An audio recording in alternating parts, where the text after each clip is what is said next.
जय हिंद दोस्तों, स्वागत है आप सभी का हमारे YouTube चैनल लो समझ में। मैं प्रदीप कुमार आप सभी का स्वागत करता हूं। तो दोस्तों आज के इस वीडियो में हम लोग पढ़ेंगे इतिहास। ओके, क्या है सब्जेक्ट? इतिहास।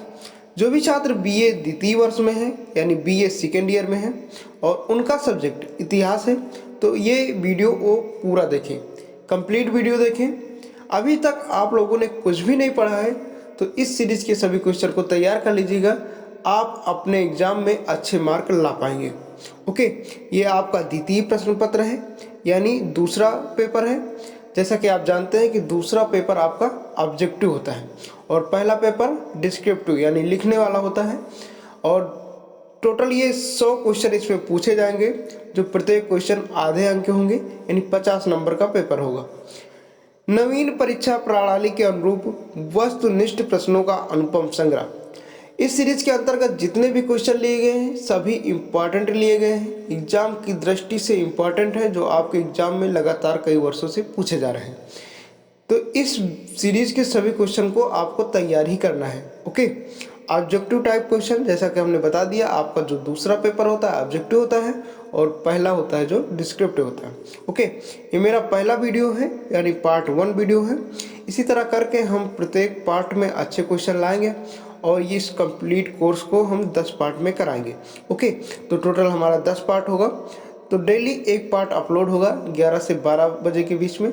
जैसा कि आप जानते हैं, आपको द्वितीय प्रश्न पत्र के अंतर्गत पूरा का पूरा यूरोप का इतिहास पढ़ना होगा। किसका? यूरोप का। फर्स्ट ईयर में हम लोगों ने एशिया का इतिहास पढ़ा था और सेकेंड ईयर में जो पढ़ेंगे यूरोप का इतिहास पढ़ेंगे। सन 1815 ईस्वी से लेकर के 1945 ईस्वी तक पूरा का पूरा यूरोप का इतिहास पढ़ेंगे। ओके, तो चलिए हम क्वेश्चन को स्टार्ट करते हैं। क्वेश्चन को स्टार्ट करने से पहले हम बता दें कि जो भी छात्र हमारे चैनल पर नए व्यूअर्स हैं यानी पहली बार आए हैं, इस वीडियो को पहली बार देख रहे हैं, अभी तक चैनल सब्सक्राइब नहीं किया है तो सब्सक्राइब कर लीजिएगा। अगर आपने हमारा चैनल सब्सक्राइब किया है तभी आपको प्रत्येक वीडियो का नोटिफिकेशन मिल पाएगा और अपनी तैयारी को बेहतर कर पाएंगे। ओके, तो आई होप कि आप लोगों ने चैनल को सब्सक्राइब कर लिया होगा। वीडियो को पूरा देखिए, अगर वीडियो पसंद आए तो लाइक करके जाना। ओके, पहला प्रश्न है 1818 ईस्वी में कौन सा सम्मेलन आयोजित किया गया? बताना है 1818 ईस्वी में कौन सा सम्मेलन आयोजित किया गया। तो 4 ऑप्शन दिए हैं, एक्स ला सैपेल, सेंट पीटर्सबर्ग, लाइबेक, ट्रप्पो। तो 4 सम्मेलन के नाम दिए हैं, बताना है करेक्ट ऑप्शन क्या हो जाएगा। देखिए इसका राइट ऑप्शन हो जाएगा ए, एक्स ला सैपेल। तो ए आपका करेक्ट ऑप्शन हो जाएगा।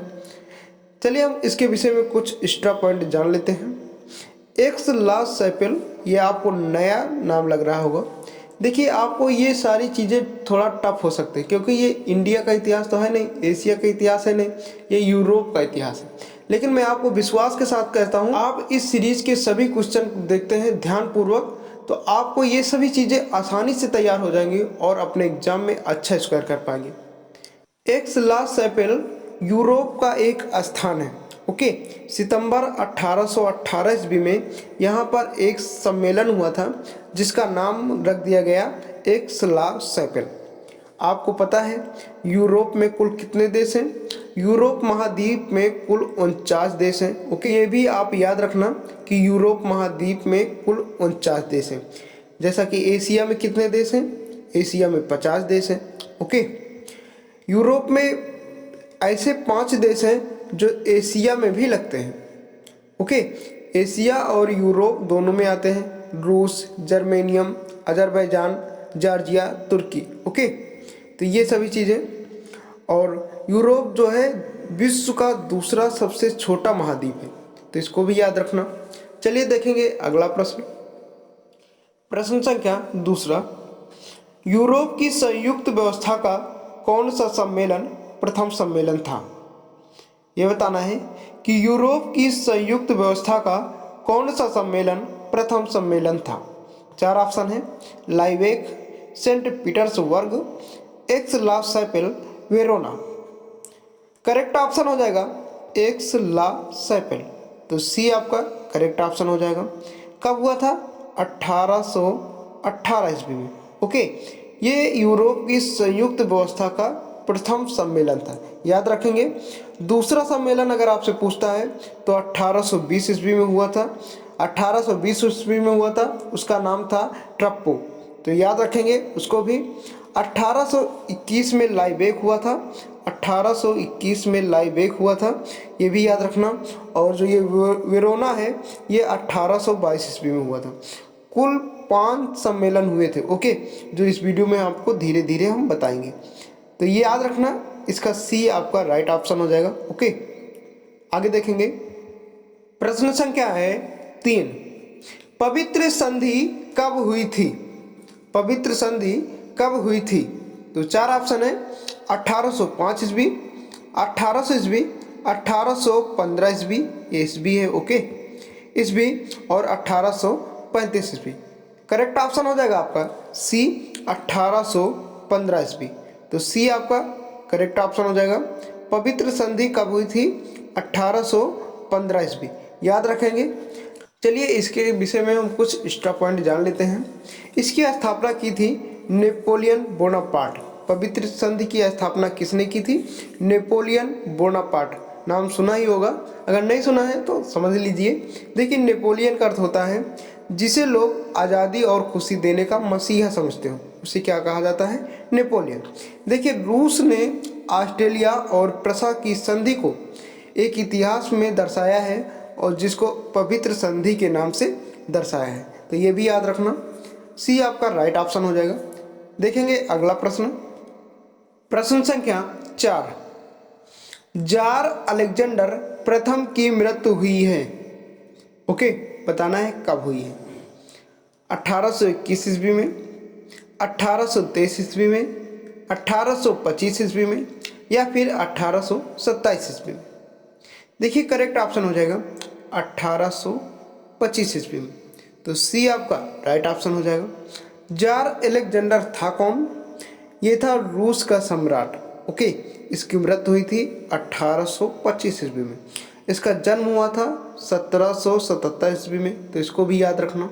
मृत्यु हुआ था 1825 ईस्वी में और जन्म हुआ था 1777 ईस्वी में। ओके, मात्र ये 48 वर्ष जिया था। कितने वर्ष? लगभग 48 वर्ष जिया था। ओके, आगे देखेंगे। प्रश्न संख्या 5, विजेंद्र कहाँ का राजा था? बताना है, विजेंद्र कहाँ का राजा था? 4 ऑप्शन है, रूस, England, Spain, Italy. Correct option हो जाएगा इंग्लैंड, तो बी आपका करेक्ट ऑप्शन हो जाएगा। विजेंद्र कहाँ का राजा था? इंग्लैंड का। ओके, तो याद रखेंगे बी आपका राइट ऑप्शन हो जाएगा। चलिए देखते हैं अगला प्रश्न। प्रश्न संख्या 6, किस कांग्रेस में मेटरनिख ने हस्तक्षेप करने के सिद्धांत को स्थापित किया? देखिए, यूरोप के इतिहास में कांग्रेस कोई पार्टी नहीं है, ये एक सम्मेलन का नाम है। ओके, तो ये याद रखना। तो बताना है कि किस कांग्रेस में मेटरनिख ने हस्तक्षेप करने के सिद्धांत को स्थापित किया। 4 ऑप्शन है, एक्स ला सेपेल, ट्रोपाउ, लाइबेक, वेरोना। देखिए, करेक्ट ऑप्शन हो जाएगा आपका सी, लाइबेक, तो सी आपका करेक्ट ऑप्शन हो जाएगा। ओके, देखिए टोटल जैसा कि हमने बताया कि 5 सम्मेलन हुए थे। ये लाइबेक सम्मेलन जो है ये 1821 में हुआ था। ओके, कब हुआ था? 1821 ईस्वी में। एक्स ला सेपेल जो कि प्रथम सम्मेलन था ये 1818 ईस्वी में हुआ था, तो ये भी याद रखना। ओके, वेरोना सम्मेलन हुआ था 1822 ईस्वी में। कब हुआ था? 1822 ईस्वी में। और ट्रोपाउ सम्मेलन हुआ था 1820 ईस्वी में, तो ये याद रखना। ओके, ये सभी सम्मेलन आपके एग्जाम में पूछे जा सकते हैं कोई भी, तो इसको आपको याद रखना है। चलिए देखेंगे अगला प्रश्न। जो भी छात्र अभी वीडियो को लाइक नहीं किए हैं, प्लीज़ आप लोग वीडियो को लाइक कर दीजिए। बड़ी मेहनत से हम वीडियो बनाते हैं, आपको पता ही है। तो अगर वीडियो पसंद आ रहा है तो वीडियो को लाइक कर दीजिए। ओके, अगर चैनल पर नए हो तो सब्सक्राइब भी कर लेना। प्रश्न संख्या 7, एक्स ला सेपेल की कांग्रेस कब हुई? बताना है, एक्स ला सेपेल की कांग्रेस कब हुई? कांग्रेस मतलब सम्मेलन। ओके, तो 4 ऑप्शन है हम बता चुके हैं, फटाफट कमेंट बॉक्स में बताइए इसका आंसर क्या हो जाएगा। 1812, 1814, 1816, 1818। करेक्ट ऑप्शन हो जाएगा 1818। तो डी आपका करेक्ट ऑप्शन हो जाएगा। ओके, आगे देखेंगे प्रश्न संख्या 8। चतुर्मुखी संधि 1815 में कौन से देश थे, ये बताना है। चतुर्मुखी संधि 1815 में कौन से देश थे? तो 4 ऑप्शन है। पहला ऑप्शन है आपके सामने फ्रांस, रूस, Austria, England. Option B France, रूस, Germany, Austria. Option C Germany, France, England, रूस। और डी ऑप्शन है रूस, ऑस्ट्रिया, प्रसा, इंग्लैंड। तो बताना है कि चतुर्मुखी संधि में कौन से देश थे, ये बताना है आपको। देखिए करेक्ट ऑप्शन हो जाएगा डी, रूस, ऑस्ट्रिया, प्रसा, इंग्लैंड। तो डी आपका करेक्ट ऑप्शन हो जाएगा। जानकारी के लिए हम आपको बता दें कि यूरोप की समस्या को सुलझाने के लिए इस चतुर्मुखी संधि का निर्माण किया गया, इसको बनाया गया। ओके, आगे चलकर इसे पंच राष्ट्र मैत्री बन गया। ओके, तो डी आपका करेक्ट ऑप्शन है। देखेंगे अगला प्रश्न, प्रश्न संख्या 9। संयुक्त व्यवस्था के अंतर्गत चौथी और अंतिम कांग्रेस हुई, बताना है। संयुक्त व्यवस्था के अंतर्गत चौथी और अंतिम कांग्रेस कहाँ हुई, ये बताना है। 4 ऑप्शन है आपके सामने, ट्रोपाउ, लाइबेक, वेरोना, बर्लिन। करेक्ट ऑप्शन हो जाएगा वेरोना। तो सी आपका करेक्ट ऑप्शन हो जाएगा। कब हुई? 1822 ईस्वी में। वैसे तो अंतिम देखा जाए तो 1825 ईस्वी में सेंट पीटर्स का हुआ था कांग्रेस सम्मेलन। ओके, तो 1825 ईस्वी में, लेकिन इसमें क्या है कि सेंट पीटर्स दिया नहीं गया, तो दिया गया क्या, वेरोना। तो यानी सी ऑप्शन आपका सही होगा। ये चौथी और अंतिम कांग्रेस, कांग्रेस का मतलब होता है सम्मेलन, ये चौथी और अंतिम सम्मेलन है। ओके, संयुक्त व्यवस्था का, किसके? यूरोप के। तो सी आपका करेक्ट ऑप्शन हो जाएगा। देखेंगे अगला प्रश्न, प्रश्न संख्या 10। दोस्तों अगर आपको इस वीडियो का पीडीएफ चाहिए तो पीडीएफ वीडियो के डिस्क्रिप्शन में मिल जाएगा, या फिर आप हमारा टेलीग्राम चैनल ज्वाइन कर लीजिए, वहाँ सभी वीडियो का पीडीएफ आपको एक साथ मिल जाएगा। टेलीग्राम चैनल ज्वाइन करने के लिए डिस्क्रिप्शन में उसका लिंक दिया है, वहाँ से ओपन कीजिए, आप टेलीग्राम ज्वाइन कर पाएंगे। ओके, तो 10 नंबर है हमारा, किस युद्ध में फ्लोरेंस नाइटिंगेल का उल्लेख मिलता है, बताना है। 4 ऑप्शन है, वाटरलू का युद्ध, आंग्ल जापान युद्ध, क्रीमिया युद्ध, या जापान रूस युद्ध। करेक्ट ऑप्शन हो जाएगा वाटरलू का युद्ध। ओके, तो ए आपका करेक्ट ऑप्शन हो जाएगा। किस युद्ध में फ्लोरेंस नाइटिंगेल का उल्लेख मिलता है? वाटरलू का युद्ध। यह युद्ध हुआ था 18 जून ओके 1815 ईस्वी में। तो इसको भी आपको याद रखना है, ये युद्ध हुआ था 18 जून 1815 ईस्वी में। तो सबसे पहले हम जान लेते हैं फ्लोरेंस नाइटिंगेल थी कौन। देखिए एक ये नर्स थी जो ट्रीटमेंट यानी रोगों को एक नया आधुनिक रूप दिया था, ये रोगों का डेटा जुटाती थी। ओके, इन्हीं के जन्म दिवस पर नर्स दिवस भी मनाया जाता है। इनका जन्म लंदन में हुआ था। और वाटरलू का युद्ध, इसके विषय में हम थोड़ा जान लेते हैं। देखिए नेपोलियन का अंतिम युद्ध कहा जाता है इसे। ओके, नेपोलियन का अंतिम युद्ध इसे कहा जाता है। इस युद्ध में एक तरफ फ्रांस और दूसरी तरफ ब्रिटेन, रूस, प्रसा, ऑस्ट्रिया, हंगरी सेना थी।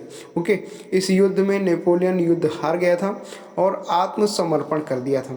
तो ये था वाटरलू का युद्ध, जो कि 18 जून 1815 ईस्वी को हुआ था। याद रखेंगे। चलिए देखेंगे अगला प्रश्न, प्रश्न संख्या 11। किस देश में छात्रों द्वारा बर्सेनशैफ्ट संस्था का गठन किया गया, बताना है। 4 ऑप्शन है, जर्मनी, बुल्गारिया, इंग्लैंड, जापान। देखिए इसका राइट ऑप्शन हो जाएगा डी, जापान। ओके, तो डी आपका करेक्ट ऑप्शन हो जाएगा। किस देश में छात्रों द्वारा बर्सेनशैफ्ट संस्था का गठन किया गया था? तो वो है जापान। तो डी आपका करेक्ट ऑप्शन है। आगे देखेंगे प्रश्न संख्या 12, निम्नलिखित में से कौन सी क्रिया यूरोपीय मध्य वर्ग में सम्मिलित नहीं की गई, बताना है। निम्नलिखित में से कौन सी क्रिया यूरोपीय मध्य वर्ग में सम्मिलित नहीं की गई। ओके, तो 4 ऑप्शन है, उद्योगपति, व्यापारी, सामंत, प्रोफेशनल यानी व्यवसायी। करेक्ट ऑप्शन हो जाएगा सी, सामंत। ओके, तो सी आपका करेक्ट ऑप्शन हो जाएगा। ये क्रिया यूरोपीय मध्य वर्ग में सम्मिलित नहीं की गई, तो याद रखेंगे सामंत आपका राइट ऑप्शन हो जाएगा। देखेंगे अगला प्रश्न, प्रश्न संख्या 13, पवित्र संधि कब हुई थी। ये कहाँ नहीं है, कब है। ओके, पवित्र संधि कब हुई थी, तो याद रखेंगे 4 ऑप्शन हैं, 1815, 1817, 1819, 1814। इंपॉर्टेंट क्वेश्चन है, हम बता भी चुके हैं। करेक्ट ऑप्शन हो जाएगा 1815, तो ए आपका राइट ऑप्शन हो जाएगा। ओके, देखेंगे अगला प्रश्न, प्रश्न संख्या 14, यंग योजना का किस दल ने विरोध किया। कांग्रेस दल, पूंजीवादी दल, नाजी दल या कंजक्टिव दल। तो यंग योजना का जिस दल ने विरोध किया था उसका नाम था कांग्रेस दल, तो ए आपका करेक्ट ऑप्शन हो जाएगा। ओके, याद रखना इंपॉर्टेंट क्वेश्चन है कि यंग योजना का किस दल ने विरोध किया था, तो याद रखेंगे कांग्रेस दल। ओके, तो ए आपका राइट ऑप्शन हो जाएगा। देखेंगे अगला प्रश्न, प्रश्न संख्या 15, यूरोप की संयुक्त व्यवस्था का अंत किस सम्मेलन के दौरान हुआ। इंपॉर्टेंट क्वेश्चन है, यूरोप की संयुक्त व्यवस्था का अंत किस सम्मेलन के दौरान हुआ। 4 ऑप्शन है, लंदन सम्मेलन, लाइबेक सम्मेलन, सेंट पीटर्सबर्ग या फिर वेरोना सम्मेलन। देखिए इसका राइट ऑप्शन हो जाएगा सी, सेंट पीटर्सबर्ग। ओके, तो सी आपका करेक्ट ऑप्शन हो जाएगा। ये सम्मेलन कब हुआ था, ये सम्मेलन हुआ था 1825 ईस्वी में। ओके, और वेरोना सम्मेलन हम बता चुके हैं कब हुआ था, 1822 ईस्वी में, तो ये भी याद रखना। लाइबेक सम्मेलन भी बता चुके हैं कब हुआ था, 1821 ईस्वी में। देखिए यूरोप की संयुक्त व्यवस्था का अंत जो हुआ था, ओके, ये हुआ था सेंट पीटर्सबर्ग सम्मेलन के दौरान, तो याद रखेंगे सी आपका करेक्ट ऑप्शन हो जाएगा। देखेंगे अगला प्रश्न, प्रश्न संख्या 16, बर्सनसैफ्ट संस्था की स्थापना किस विश्वविद्यालय में हुई थी। 4 ऑप्शन है, जेना विश्वविद्यालय जर्मनी, लंदन विश्वविद्यालय, बर्लिन विश्वविद्यालय या बान विश्वविद्यालय। राइट ऑप्शन हो जाएगा जेना विश्वविद्यालय जो कि जर्मनी में स्थित है। तो याद रखेंगे कि बर्सनसैफ्ट संस्था की स्थापना जेना विश्वविद्यालय द्वारा की गई जो कि जर्मनी में स्थित है। देखेंगे अगला प्रश्न, प्रश्न संख्या 17, नॉर्वे किस देश को प्राप्त हुआ, बताना है। नॉर्वे किस देश को प्राप्त हुआ, स्वीडन, फिनलैंड, स्पेन, लंबार्डी। देखिए इसका राइट ऑप्शन हो जाएगा स्वीडन, तो ए आपका करेक्ट ऑप्शन हो जाएगा। नॉर्वे किस देश को प्राप्त हुआ, स्वीडन। स्वीडन की राजधानी है स्टॉकहोम, यहाँ स्वीडिश क्रोना चलता है, मुद्रा स्वीडिश क्रोना। ओके, याद रखेंगे। देखेंगे अगला प्रश्न, प्रश्न संख्या 18, निम्न में से कौन सामरिक तथा आर्थिक महत्व का देश था। निम्न में से कौन सामरिक तथा आर्थिक महत्व का देश था, तो 4 ऑप्शन है, लंबार्डी, वेनेशिया, स्पेन, ए और बी दोनों। देखिए इसका राइट ऑप्शन हो जाएगा वेनेशिया, तो बी आपका करेक्ट ऑप्शन हो जाएगा। सामरिक तथा आर्थिक महत्व का देश था वेनेशिया, याद रखेंगे बी आपका करेक्ट ऑप्शन हो जाएगा। देखेंगे अगला प्रश्न, प्रश्न संख्या 19, नेपल्स में किसको शासक बनाया गया। नेपल्स एक देश है जो कि इटली में है। ओके, याद रखेंगे। नेपल्स की खाड़ी नाम सुना होगा आपने, ये बहुत प्रसिद्ध है, पर्यटक स्थल है। ओके, नेपल्स में किसको शासक बनाया गया। 4 ऑप्शन है, नेपोलियन, थॉमसन, फर्डिनेंड सप्तम मेटरनिख। करेक्ट ऑप्शन हो जाएगा फर्डिनेंड सप्तम। ओके, तो सी आपका करेक्ट ऑप्शन हो जाएगा। आगे देखेंगे प्रश्न संख्या 20। नेपल्स पर किस वंश का शासन था? बताना है। नेपल्स पर किस वंश का शासन था? ट्रावंश, ब्रूनो वंश, लुइस वंश, इनमें से कोई नहीं। करेक्ट ऑप्शन हो जाएगा ब्रूनो वंश, तो बी आपका करेक्ट ऑप्शन हो जाएगा। नेपल्स पर किस वंश का शासन था? ब्रूनो वंश, तो बी आपका जो है राइट ऑप्शन हो जाएगा। देखेंगे अगला प्रश्न, प्रश्न संख्या 21। परमा का सिंहासन किसको प्राप्त हुआ? परमा का सिंहासन किसको प्राप्त हुआ? लुइस मेरिया, लुइस मेटरनिख या डेविड टॉमसन? चार ऑप्शन है। करेक्ट ऑप्शन हो जाएगा मेरिया लुइसा। ओके, याद रखेंगे। देखिए, परमा का सिंहासन किसको प्राप्त हुआ? मेरिया लुइसा, तो बी आपका करेक्ट ऑप्शन हो जाएगा। याद रखेंगे। आगे देखेंगे प्रश्न संख्या 22। ऑस्ट्रिया की राजकुमारी कौन थी जो नेपोलियन की पत्नी थी? बताना है आपको। ऑस्ट्रिया की राजकुमारी कौन थी जो नेपोलियन की पत्नी थी? मारिया, कर्बर, मेरिया लुइसा या सेरेना? देखिए, इसका राइट ऑप्शन हो जाएगा मेरिया लुइसा, तो सी आपका करेक्ट ऑप्शन हो जाएगा। ये कौन है? ये ऑस्ट्रिया की राजकुमारी है और नेपोलियन की पत्नी, तो याद रखेंगे सी आपका जो है राइट ऑप्शन हो जाएगा। देखेंगे अगला प्रश्न, प्रश्न संख्या 23। द्वितीय कांग्रेस कहाँ हुई है? ये बताना है। द्वितीय कांग्रेस कहाँ हुई? ट्रोपाऊ, वियना, लंदन, पेरिस? तो चार ऑप्शन दिए हैं, बताना इसका राइट ऑप्शन क्या हो जाएगा। करेक्ट ऑप्शन हो जाएगा ट्रोपाऊ। द्वितीय कांग्रेस कहाँ हुई है? ट्रोपाऊ में। कब हुई है अगर पूछता है तो 1820 में, तो ये भी याद रखना, यानी ए आपका करेक्ट ऑप्शन हो जाएगा। देखेंगे अगला प्रश्न, प्रश्न संख्या 24। द्वितीय कांग्रेस कब हुई थी? बताना है। द्वितीय कांग्रेस कब हुई थी? अभी हमने बताया। चार ऑप्शन है 1818, 1819, 1820, 1821। देखिए, करेक्ट ऑप्शन हो जाएगा 1820, तो सी आपका करेक्ट ऑप्शन हो जाएगा। द्वितीय कांग्रेस कब हुई थी? 1820, याद रखेंगे। देखेंगे अगला प्रश्न, प्रश्न संख्या 25। तृतीय कांग्रेस कहाँ हुई थी? ट्रोपाऊ, वियना, लयबाग, पेरिस? याद रखना, इस तरह से 5 कांग्रेस हुई थी। ओके, तो ट्रोपाऊ, वियना, लयबाग, पेरिस, ये 4 ऑप्शन है। बताना है कि तृतीय कांग्रेस कहाँ हुई थी। इन चारों ऑप्शन में करेक्ट कौन सा हो जाएगा? देखिए, इसका करेक्ट ऑप्शन है लयबाग। ओके, कहीं कहीं आपको लाइबैक भी देखने को मिलेगा, तो दोनों सेम ही है, तो सी आपका करेक्ट ऑप्शन हो जाएगा। ओके, कब हुआ था? 1821 ईस्वी में, तो ये भी याद रखना। ओके, आगे देखेंगे प्रश्न संख्या 26। तृतीय कांग्रेस कब हुई? बताना है। अभी हमने बताया तृतीय कांग्रेस कब हुई, तो फटाफट कमेंट बॉक्स में बताइए।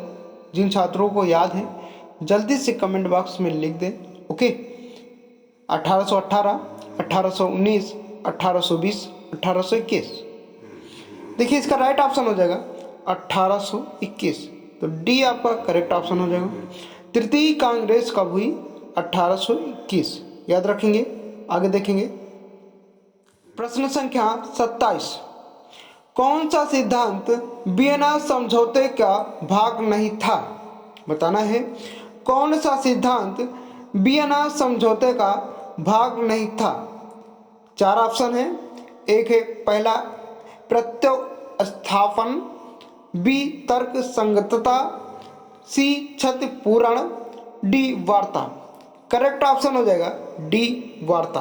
ओके, तो करेक्ट ऑप्शन क्या हो जाएगा? डी। जानकारी के लिए हम आपको बता दें कि वियना कांग्रेस ने अपनी जटिल समस्याओं को सुलझाने के लिए 3 सिद्धांतों को अपनाया था। पहला क्षतिपूर्ति का सिद्धांत, दूसरा था शक्ति संतुलन का सिद्धांत और तीसरा था संवैधानिक अधिकार का सिद्धांत। तो इन तीन सिद्धांतों को अपनाया था और जो था वार्ता को नहीं अपनाया था। तो करेक्ट ऑप्शन क्या हो जाएगा? डी। ओके, देखेंगे अगला प्रश्न। प्रश्न संख्या 28, वियना कांग्रेस का सचिव कौन था? वियना का अर्थ आप समझ रहे हैं, वियना ऑस्ट्रिया की राजधानी है। ओके, कहाँ की?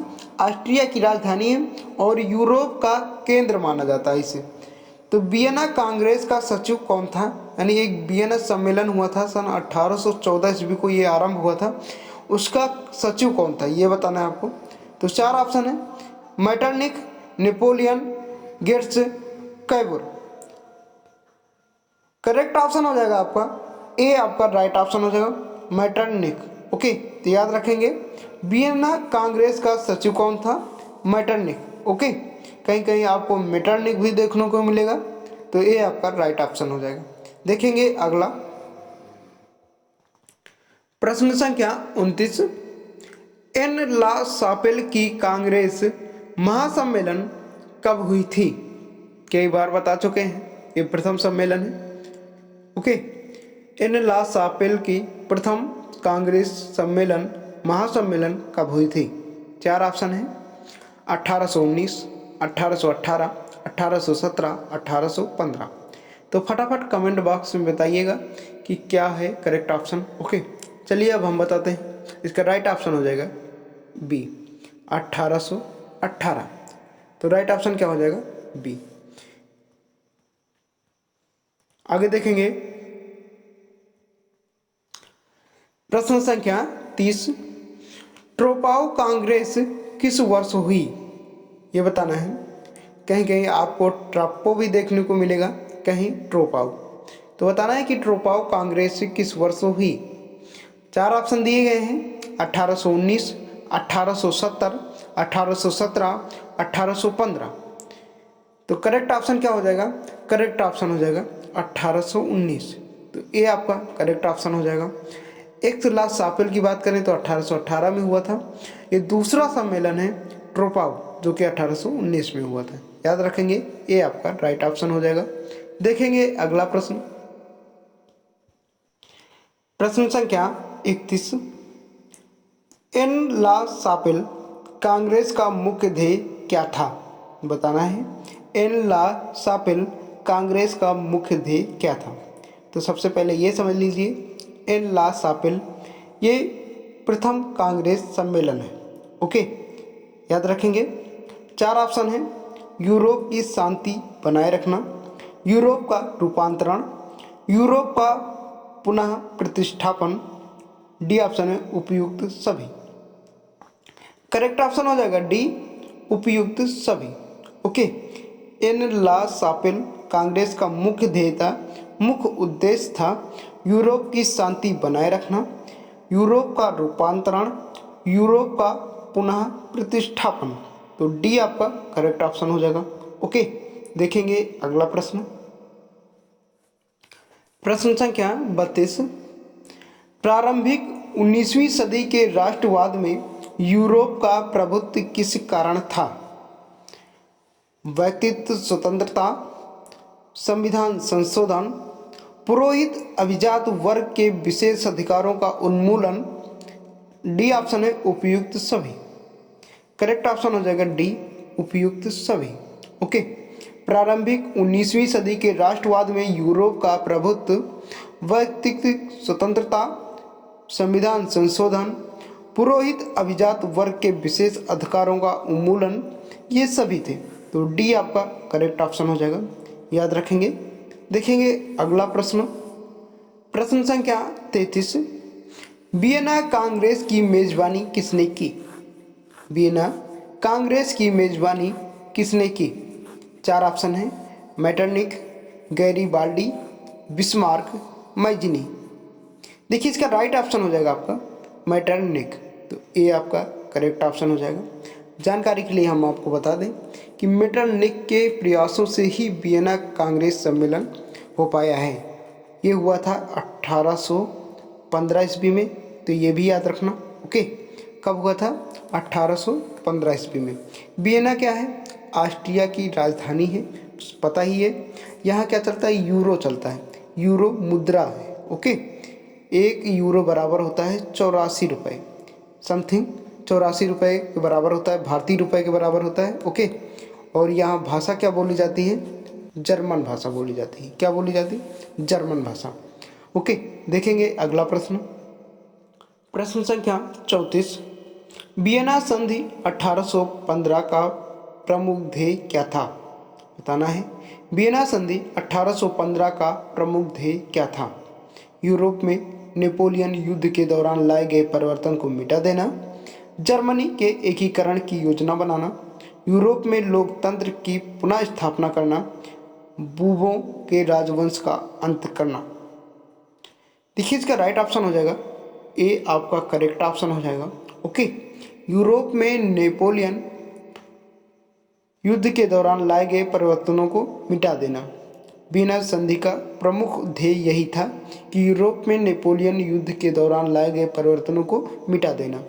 तो ये आपका राइट ऑप्शन हो जाएगा। जो भी नेपोलियन युद्ध के दौरान परिवर्तन किए गए थे उसको मिटाना ही वियना संधि का उद्देश्य था। याद रखेंगे, ये आपका करेक्ट ऑप्शन हो जाएगा। प्रश्न संख्या 35। चतुर्थ व अंतिम कांग्रेस कब, ये कब नहीं है, कहाँ हुई, ये बताना है। ये कहाँ है? ओके, तो याद रखना, चतुर्थ व अंतिम कांग्रेस कहाँ हुई? विसोना, लैबाग, वियना, ट्रोपाउ। देखिए, करेक्ट ऑप्शन हो जाएगा विसोना। ये विसोना नहीं है, वेरोना है। क्या है? वेरोना। हम कई बार बता चुके हैं। ये हुआ था 1822 में। कब हुआ था? 1822 में। ये चतुर्थ व अंतिम है। वैसे तो अंतिम कांग्रेस सम्मेलन अगर देखा जाए तो 1825 ईस्वी में सेंट पीटर्स का हुआ था, लेकिन ये ऑप्शन में है नहीं, तो इसलिए वेरोना हो जाएगा। ओके, ऐसा नहीं है, ड्रॉ है। ओके, याद रखेंगे, ये आपका करेक्ट ऑप्शन हो जाएगा। आगे देखेंगे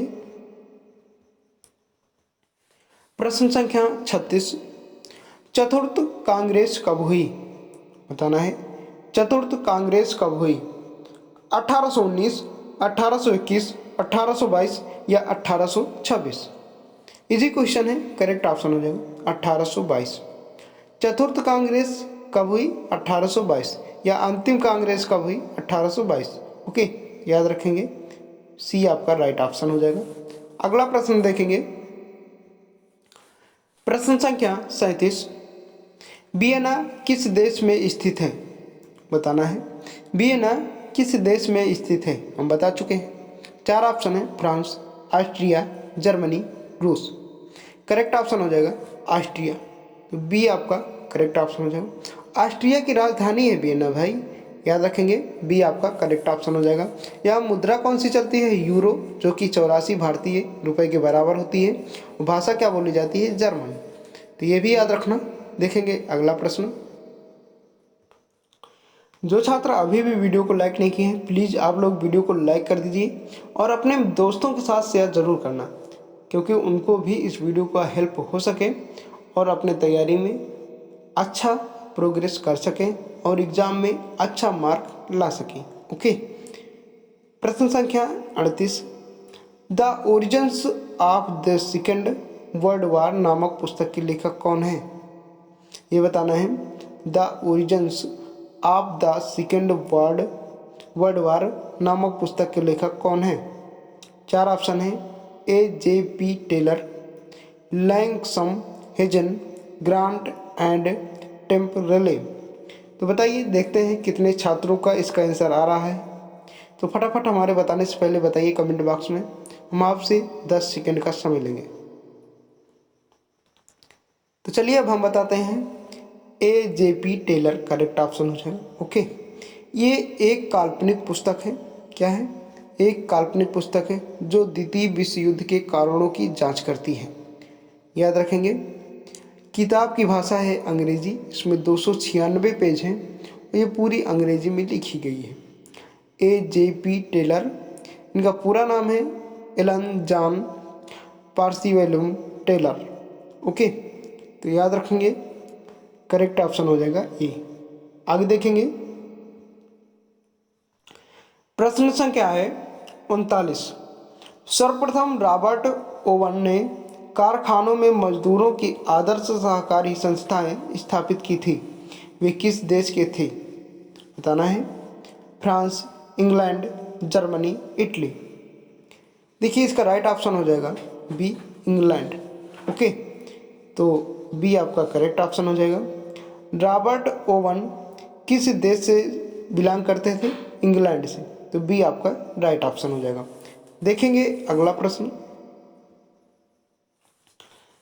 प्रश्न संख्या 40।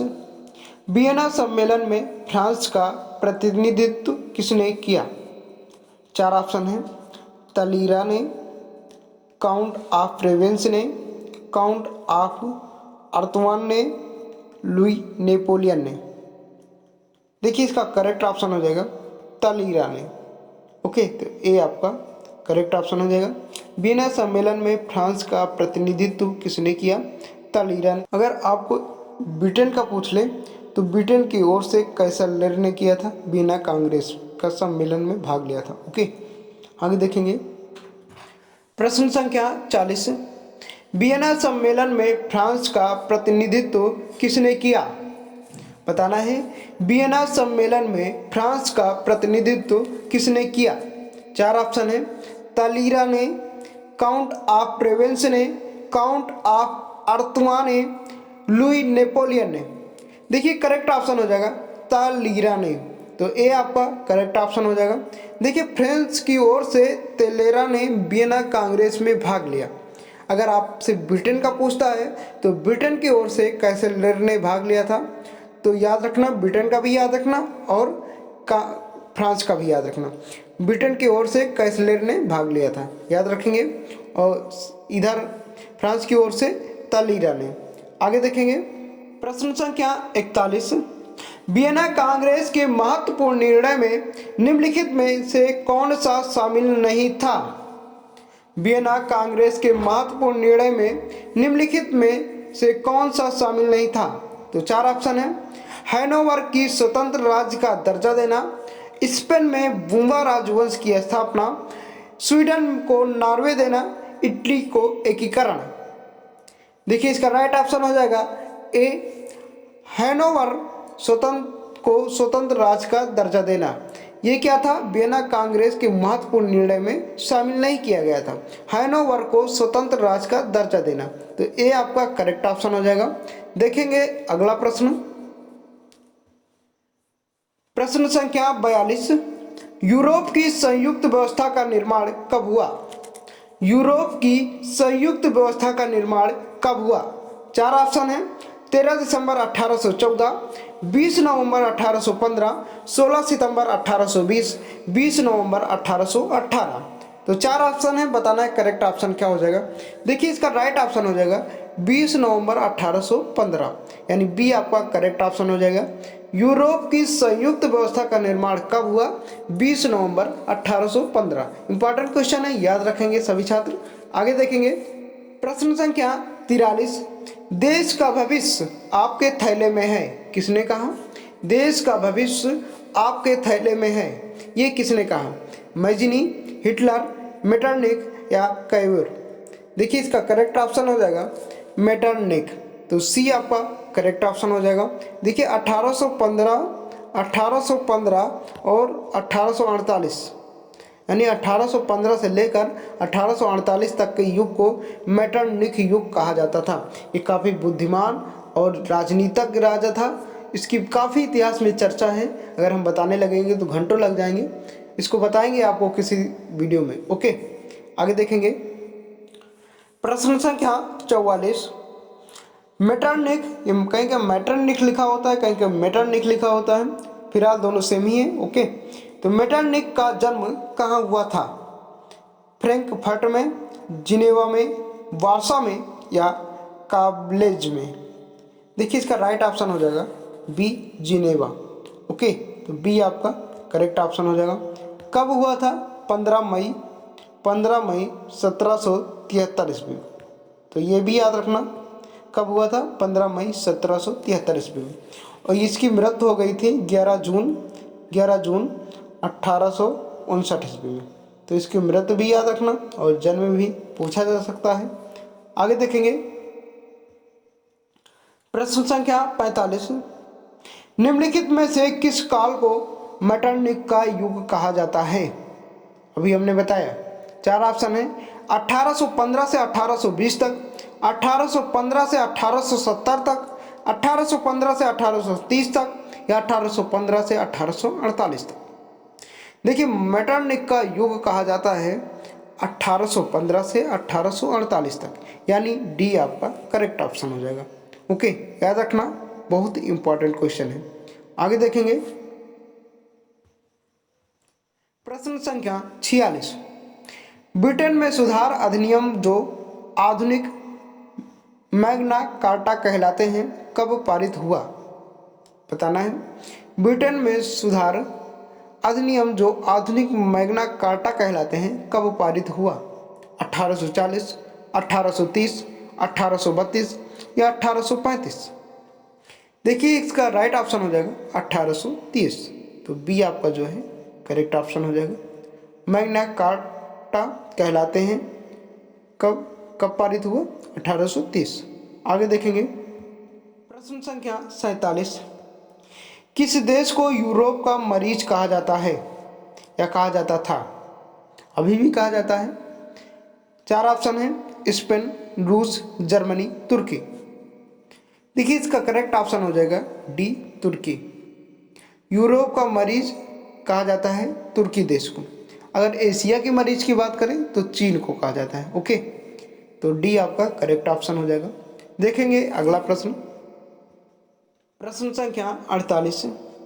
वियना कांग्रेस के दौरान लक्जमबर्ग के क्षेत्र को किस देश में मिलाया गया?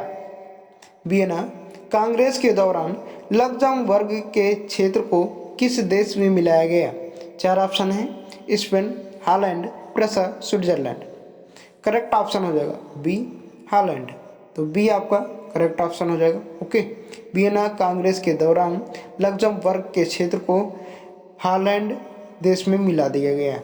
आगे देखेंगे प्रश्न संख्या 49। वियना कांग्रेस ने पोलैंड का मुख्य भाग किस देश को प्रदान किया? ऑस्ट्रिया, हॉलैंड, ऑस्ट्रिया, रूस। देखिए, दो बार ऑस्ट्रिया हो गया, लेकिन करेक्ट ऑप्शन हो जाएगा रूस। डी आपका करेक्ट ऑप्शन हो जाएगा। वियना कांग्रेस ने पोलैंड का मुख्य भाग किस देश को प्रदान किया? करेक्ट ऑप्शन हो जाएगा डी, रूस। ओके, देखेंगे अगला प्रश्न, प्रश्न संख्या 50। किस देश को हॉलैंड के साथ मिलाना राष्ट्रीयता के सिद्धांत की हत्या थी? किस देश को हॉलैंड के साथ मिलाना राष्ट्रीयता सिद्धांत की हत्या थी? चार ऑप्शन है, Prussia, Spain, Switzerland, Belgium. Correct option हो जाएगा बेल्जियम। तो डी आपका करेक्ट ऑप्शन हो जाएगा। बेल्जियम को हॉलैंड के साथ मिलाना राष्ट्रीयता की हत्या थी। ओके, तो डी आपका करेक्ट ऑप्शन हो जाएगा बेल्जियम। याद रखेंगे। तो दोस्तों, कैसा लगा ये वीडियो कमेंट बॉक्स में ज़रूर बताना।